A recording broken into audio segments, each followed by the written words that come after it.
Hey everybody, it's Jeremy Bradley here, and it's time for the Speak Free Books Entertainment Wrap-Up presented by BuffBoyBrewing.com. JB's Entertainment Wrap-Up. Brought to you by BuffBoyBrewing.com. Need your daily or hourly fix of fresh-flavored coffee? Check out Buff Boy Brewing Company for unique blends from around the world. International tastes with the finest roasts at BuffBoyBrewing.com. Here's what's making news this May 1st. I can't believe it's been almost 10 years since Kim Kardashian was robbed in Paris.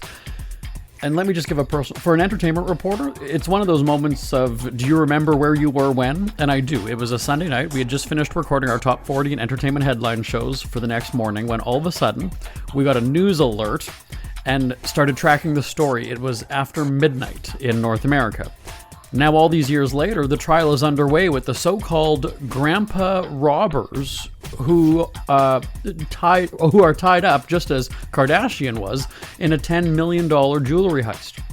In case you forgot, it was October 2016, when Kardashian said a gang of men broke into her hotel room, tied her up, held her at gunpoint, and robbed her. And by all accounts, at the very beginning, everybody thought this was, a hoax or some kind of publicity stunt.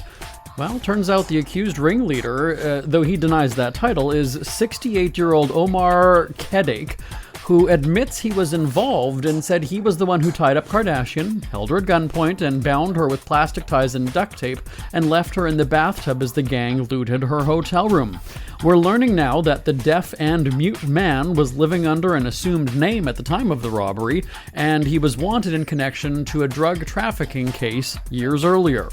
During the robbery, the gang of elderly men, they were in their 60s and 70s, swiped millions of dollars worth of jewelry, it was $10 million I think it was, and fled on foot and on bikes. So again, just a gang of grandpas got away on bikes and on foot with millions of dollars of loot. I need a moment with that one. One of the defendants was previously convicted of bank robbery. Kardashian is expected to testify in Paris later this month. Elsewhere in the celebrity legal file, coincidentally it's Kardashian adjacent, Kanye West is having another business dispute. West recently released his Donda 2 album, but some producers on the album are saying that West Donald Trumped them, meaning didn't pay them for their work.